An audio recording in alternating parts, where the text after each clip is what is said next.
Hello दोस्तों, क्या हाल है। उम्मीद करता हूँ सब खैरियत से होंगे। आप मेरा यूट्यूब चैनल देख रहे हैं। हमने एक सीरीज शुरू की थी लुकअप की, तो आप उसके सिलसिले में दूसरी वीडियो है। उम्मीद करता हूँ आज मैं इसको रैप अप कर दूंगा।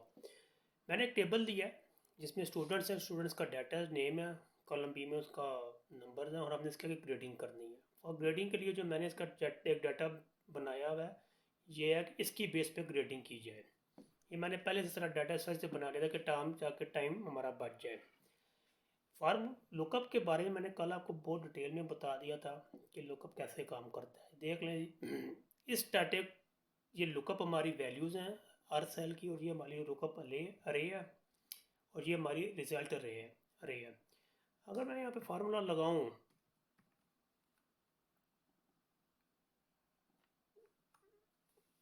कोमा, इस समय टी रिज़ल्ट रिटर्न किया है क्योंकि मैंने रिज़ल्ट वेक्टर को अभी इसमें ऐड नहीं किया, क्योंकि मुझे कॉलम एच चाहिए तो मुझे एक तीसरा आर्गूमेंट भी इसका डालना पड़ेगा। और मैं इसको ऐसे कर दूंगा, ये मुझे सी रिटर्न कर देगा। रेंजेस ड्रैग करने से पहले लॉक कर लें, और इसको ड्रैग डाउन कर दें। इसने आपको रिज़ल्ट दे दिया। मैं एक ही वैल्यू के बारे में थोड़ा डिस्कस कर लेता हूँ कि इसके 91 पे चले या 85 पे। 91 पे इसने बी दिया। 91 पे इसने जाकर सबसे पहले देखा कि 95 से बड़ी होगी, तो लिहाजा इसने 90 को अपना देखा और उसने बी रिटर्न कर दिया। अब ये बाकी वैल्यूज़ आप खुद अपने तौर पे चेक कर लीजिएगा कौन कहाँ पे जाके कैसे फॉल कर रही है। अब इस अगर आप ये चाहते हैं कि ये टेबल जो है ये एक एक्स्ट्रा स्पेस मेरी ले रही है, मैं इस टेबल को हटा देता हूँ। आप कहते हैं ये टेबल जो है मुझे नहीं देखना, मुझे, तो आप इस फार्मूले को एक इस तरीके से भी लिख सकते हैं। रिज़ल्ट सेम रहेंगे। मैं थोड़ा सा जूम करके दिखा देता हूँ कि वही जो कॉलम इधर थे, नंबर्स थे, वो मैंने उसी सीक्वेंस में इसमें डाल दिए। एक कॉलन डाला, और जो हमारा रिजल्ट वेक्टर के वैल्यूज़ थी वो मैंने इसको यहाँ पे एज इट इज़ डाल दी हैं। आपने जब भी कॉलन का मतलब है कि मैंने कॉलम चेंज कर दिया, मुझे रिज़ल्ट इसके अब आगे से चाहिए, और जो मेरे लुकअप वेक्टर है या लुकअप जो मेरे रे है वो इसके पीछे है राइट साइड पे, और लेफ़्ट साइड पे सारी रिटर्न वैल्यूज़ हैं। अब इसको एक और तरीके से भी लिख सकते हैं। मैं अगर कॉलन हटा के एक कर्ली ब्रैकेट डाल दूँ, कोमा डाल दूँ, तो ये तभी रिज़ल्ट सेम ही देगा। इसके रिज़ल्ट में कोई चेंजिंग नहीं आएगी। ये बस एक लिखने के मुख्तलिफ तरीके हैं। यहाँ पे मैंने कॉलन कॉलन यूज़ किया हुआ है, और यहाँ पे मैंने कॉलन यूज़ नहीं किया, मैंने दो कर्ली ब्रैकेट्स डाल के इसको लिख दिया है। तो लेकिन आपने एक चीज़ का ख्याल रखना है, जब आपने ये कॉलन वाला मेथड अगर यूज़ करना है तो उसका एक ड्रॉबैक ये है कि ये मिनिमम 3 वैल्यूज़ के साथ काम करता है, ये इससे नीचे काम नहीं करता। फॉर एग्ज़ाम्पल अगर मेरी 60 तक वैल्यूज़ हैं, मैं कहता हूँ जी मुझे ए और बी रिटर्न करो। देखिए इसने 60 रिटर्न कर दिया, 50 60, हालांकि इसको हमें बी देना चाहिए था। तो ये मिनिमम जो है ना 3 के साथ काम करता है, इस चीज़ का ख़ास ख्याल रखना है। इसी वजह से ये इसका एक ये ड्रॉबैक है। थोड़ा शॉर्ट तो हो जाता है, लेकिन ये काम नहीं करता। इसी हवाले से एक और एग्जांपल देख लेते हैं। मैंने टेबल हटा दी है ताकि आपको वो कन्फ्यूजन थोड़ी सी दूर हो जाए। मैं कहता हूँ जी लुकअप, अगर यहाँ पे ए है, बी है, सी है, कॉलन डालें। मैं कहता हूँ अगर ए है तो मुझे एप्पल दे, बी है तो मुझे बॉल दे, और सी है तो मुझे कैट दे। कर्ली ब्रैकेट बंद की, एंटर किया।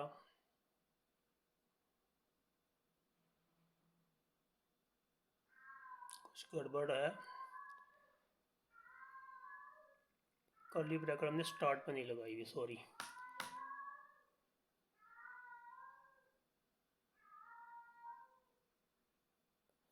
हमने रेफरेंस सेल भी नहीं दिया हुआ।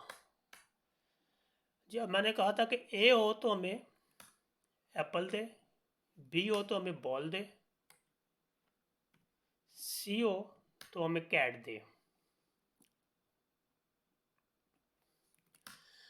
अब ये सर मैंने ऐसे यूज़ किया है। अब इसका एक और भी तरीका है।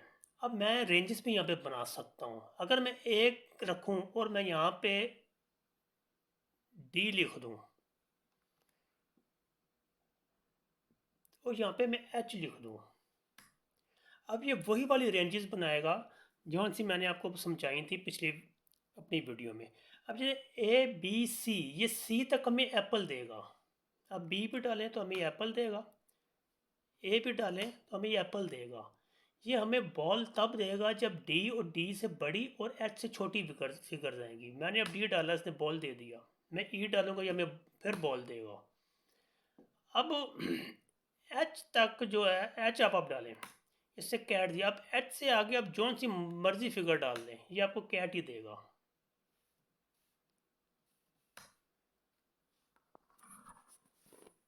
इसी तरह की एक और एग्जांपल ले लेते हैं। आप इस तरह के नंबर भी डाल सकते हैं। फॉर एग्जांपल मैंने यहाँ पे 100 डाल दिया,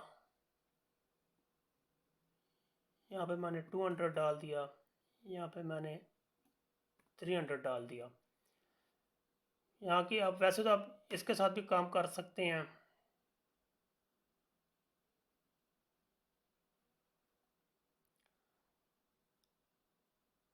हंड्रेड लिखें यहाँ पे, ये आपको एप्पल देगा। 200 लिखें, 200 से नीचे जितना भी लिखेंगे आप, ये आपको एप्पल देगा। लेकिन 100 से नीचे जाएंगे आपको एरर देगा, क्योंकि लुकअप वैल्यू हमारी इससे छोटी हो गई है।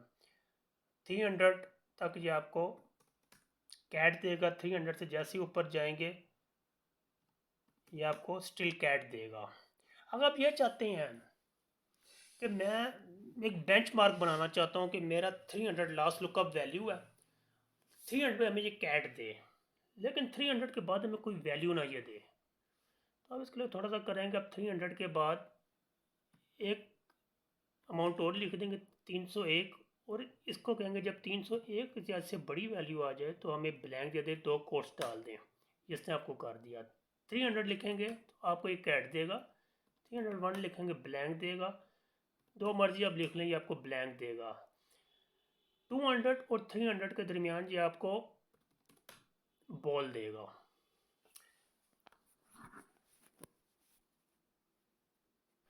एक और एग्जांपल देखते हैं। अब ज़रा थोड़ी सी क्रिटिकल एग्जांपल लेते हैं। थोड़ा सा अब हमने काफ़ी बेसिक पे बात कर ली है, अब थोड़ा सा हम एडवांस लेवल पे थोड़ा थोड़ा चलते हैं। मेरे कॉलम ई पे मेरे पास सारी जो है कंट्रीज नेम्स हैं, ऑलमोस्ट 195 कंट्री नेम्स हैं। और मेरे पास कॉलम ए में एक डाटा है, मुख्तलिफ नरेशंस लिखी हुई हैं, सेंटेंस लिखे हुए हैं। मैं चाहता हूँ कि ये मैं देखना चाहता हूँ कि ये पूरे जो कॉलम ई के जो कंट्रीज़ हैं वो कौन कौन से कंट्रीज इन कॉलम्स में आ रही हैं। हम इसके लिए लुकअप का फार्मूला लिखने से पहले हम पहले इसको हमें सर्च करवाना पड़ेगा। मैंने सर्च क्या करवाना है, ये सारी वैल्यूज़ मैंने सर्च किस में करवाना है, मैंने इसके अंदर करवाना है। रेंज लॉक कर लेते हैं। अब आप देखें, अब इसने दो चीज़ें पैदा की हैं। एक इसे वैल्यू एरर दिया है, और इसको यहाँ पे स्टेलिया जो है ये लिखा हुआ है, इसको स्टेलिया मिला यहाँ पे, इसने 1 दे दिया। और इस पूरी रेंज में बाकी वैल्यू एरर्स हैं। मैंने आपको बताया था कि लुकअप जो है वैल्यू एरर्स जो है वो इग्नोर कर देता है। अब हमारे पास एक तरीका कि हम इसको लुकअप लिख लें और यहाँ पे 1 डालें। आप कहेंगे कि आपने पिछली वीडियो में बताया था फॉर सेफ साइड हम 2 लिखेंगे क्योंकि हमारी लुकअप वैल्यू अरे वैल्यू से बड़ी हो जाए, हम 2 लिख देते हैं और एंटर मारते हैं। इसने 1 दे दिया, वो बिल्कुल ठीक आंसर किया। मैं कहता हूँ जी मुझे 1 आंसर नहीं चाहिए, मुझे उस कंट्री का नाम चाहिए जो इसने फाइंड किया, क्योंकि 1 से तो कुछ समझ नहीं आएगी। तो हम क्या करते हैं जी, यहाँ पे कोमा डाल देते हैं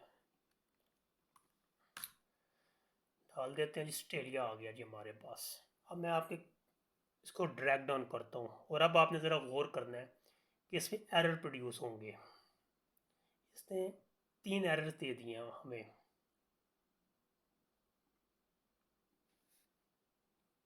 आपने अगर देखा हो कि ये चाइना आ रहा है और उसने कॉन्गो दिया है, उसकी रीज़न ये है कि जो मैंने रिजल्ट वेक्टर इसको लॉक नहीं किया, इसकी वजह से रेंज भी साथ मूव हो रही थी। अगर मैं अब इसको कर दूं और ये स्टिल कॉन्गो दे रहा है, इसका मतलब है कि ये केस सेंसिटिव हुआ है। हम इसको एंड करेंगे, फाइंड करेंगे।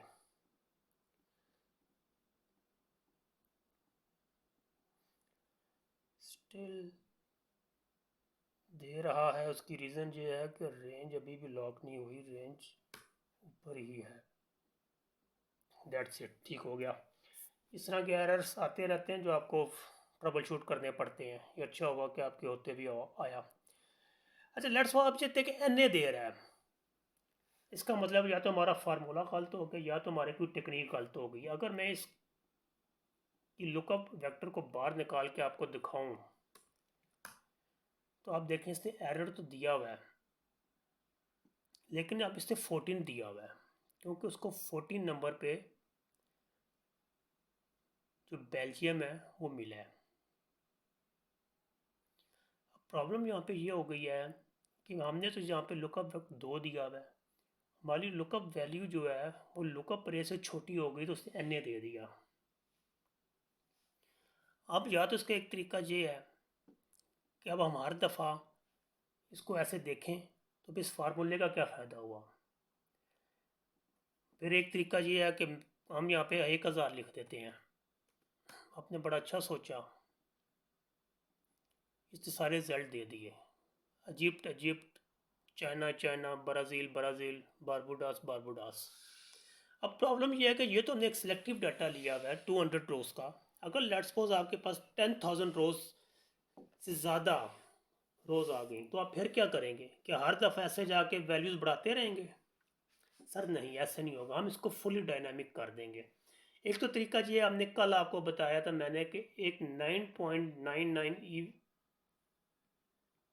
वैल्यू होती है, ये एक्सेल की सबसे बड़ी लार्जेस्ट वैल्यू है। या तो आप इसे डाल दें, इतनी बड़ी वैल्यू है कि ये इसको ढूंढ ही नहीं पाएगा और जो लास्ट रो होगी 1, 1 हो 2 हो 3 हो, लेकिन इतना बड़ा नंबर हमें डालने की ज़रूरत नहीं है। इतना बड़ा नंबर डाल के इसको कौन याद रखेगा भाई 9.99 ई। आपने अक्सर देखा होगा कि कुछ लोग ऐसे 9 कैरेट 9 डाल देते हैं। What is 9 caret 9? ये परेशान होने की ज़रूरत नहीं है आपको। 9 कैरेट का मतलब होता है 9 पावर × 9। ये भी आपको एक वैल्यू ही रिटर्न कर रहा है। अब जैसे कि मैं कहता हूँ कि यार आप कहेंगे यार इतना मुसीबत बन गई, मैं 100 मल्टीप्लाई पे 100 लिख देता हूँ, वो रिजल्ट फिर भी देगा। आप यहाँ पे 1000 लिख लें, यहाँ पे इसको मल्टीप्लाई कर लें, इसको कैरेट के साथ कर लें, देना इसने आपको नंबर ही है, लेकिन ये फिर भी 100 × 100 भी 10,000 दे रहा है। आप कहते हैं जी मैं 10,000 1000 कर दूंगा, 1 मिलियन दे रहा है, लेकिन आप कब तक इसको 1 मिलियन तक करते रहेंगे इस तरह। ये पावर का मतलब ये होता है कि इसने इतनी बड़ी रकम दे दी है कि 38,74,20,489 इसने दे दिया है। इतना बड़ा नंबर हमें दे दिया है जो 9.99 से भी बहुत छोटा है, और इटसेल्फ ये एक्सेल की जितनी रोज़ है उससे भी बहुत बड़ा है। और देखें इसको ज़रा देखें देखें 9 कैरेट 9 जो है ये देखने में भी थोड़ा खूबसूरत लगता है। जवाब उसने वही दिया, 9 कैरेट 9 का मतलब एक नंबर ही है जो उसको वो पावर से मल्टीप्लाई करके उसको 9 टाइम्स पावर से मल्टीप्लाई करके उसको आपको रिटर्न कर रहा है। ये कोई इतनी एक्स्ट्रा ऑर्डिनरी कोई चीज़ नहीं है जिसको देख के आप लोग परेशान हो जाएं। ये सिर्फ इसको इस तरह करिए। आप चाहते हैं कि 9 कैरेट 938 करोड़ बन गया, इतना बड़ा नंबर हमने क्या करना है? वो बात भी लॉजिकल है, हम इसको 8 कैरेट 5 कर देते हैं।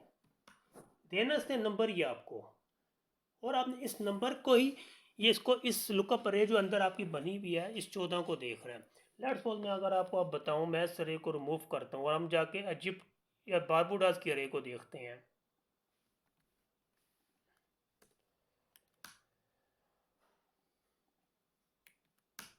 इससे 16 दिया है। अब ये फुली डायनेमिक है, और जो हमारा ये 5 × 5 जो नंबर है ये भी एक नंबर दे रहा है, 32,000 दे रहा है। 32,000 भी मोर देन इनफ है, क्योंकि इतनी बड़ी अरे कभी होती नहीं है। अगर आपकी है तो ज़्यादातर लोग आप इसको 8 कैरेट 8 कर दें, 9 कैरेट 9 कर दें, लेकिन ज़्यादातर लोग 9 कैरेट 9 करते हैं। उसकी रीज़न मैंने बता दी कि वो एक्सेल की रोज़ से भी बहुत बड़ी हो जाती है। 38 करोड़ तो एक्सेल की रोज़ नहीं है। एक्सेल की रोज़ जो है मैं 1 मिलियन है गालबन 365 में, बाकी एक्सेल का मुझे नहीं पता। तो इतनी बड़ा नंबर हम देख के इसको इस तरह डील कर रहे, बेसिकली कम कर रहे होते हैं। इन शॉर्ट ये है कि फार्मूला जो है ये हर सूरत में काम करता है असेंडिंग ऑर्डर में। इसकी मज़ीद एग्जांपल्स देखते हैं, ये लास्ट एग्जांपल देखते हैं, उसके बाद इसको वाइंड अप करते हैं। आज मेरा ख्याल है लुकअप हमने काफ़ी इसमें एग्जांपल भी देख लिए कल और आज। मेरा ख्याल है अब आप इसके बारे में थोड़ा सा खुद प्रैक्टिस करेंगे तो आप काफ़ी ज़्यादा सीखेंगे। मेरी अपनी एक पर्सनल सोच है कि इंसान सीधी सीधी चीज़ों में कभी भी नहीं सीख पाता जब तक आपको ट्रबल शूटिंग ना आती हो। आपके जितने ज़्यादा मसले आएंगे उतने ज़्यादा आप उसमें सीखेंगे, क्योंकि ट्रबल शूट में इंसान ज़्यादा सीखता है रैदर कि आप सीधी सीधी चीज़ों पे सीखें। वी लुकअप सब लगा लेते हैं, इंडेक्स मैच सब लगा लेंगे, ये लुकअप एग्जैक्ट मैच सब लगा लेंगे, लेकिन लुकअप के जो तरीके मैंने आपको बताए हैं और जिस टेक्निक के साथ बताएं और जो आर्गूमेंट्स के साथ बताएं, आप इनको जेन में रख के थोड़ी सी शायद स्टार्ट में मेहनत करनी पड़ेगी आपको, एरर्स आएंगे उनको देखना पड़ेगा, लेकिन एट द एंड आप सीख जाएंगे। मेरे पास डाटा है, पहले तो मैंने 2 रोज़ ले ली थी, एक पूरी कंट्रीज के नाम ले लिए थे और एक जहाँ पे हमने सर्च करना वो ले लिया था। अब मैंने थोड़ी आइडिया चेंज कर दिया है। जब हमारे पर डाटा छोटा होता है, जो छोटी छोटी वैल्यूज़ हमने अगर सर्च करनी है ना, उसके लिए हम फिर 1 2 4 एक्स्ट्रा कॉलम नहीं रखते, उनको हमें इससे कर्ली ब्रैकेट्स में ले जाते हैं, जैसे कि मैंने आपको इससे पिछली एग्जांपल जो स्टूडेंट्स वाली थी उसमें बताया था। अब मैंने कहा क्या जी, अगर इस रो में DL HRK MHTN TS अगर मिलता है तो मुझे यही चीज़ रिटर्न कर दो, और मैंने स्टिल वही अगेन 9 कैरेट 9 यूज़ किया।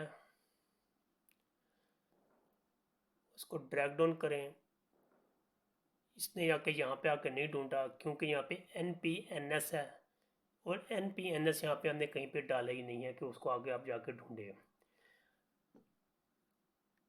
इसी तरह आप, अब आपका ये माइंड है, ये दिमाग है, आप किस लेवल पे जाके चीज़ों को एक्सप्लोर कर सकते हैं, सोच सकते हैं, या इसको कहाँ पे जाके यूज़ कर सकते हैं। इसको कॉम्प्लेक्स में भी तरीके में जाके भी यूज़ किया जा सकता है, और इजी से इसी मेथड से में भी जाके यूज़ किया जा सकता है।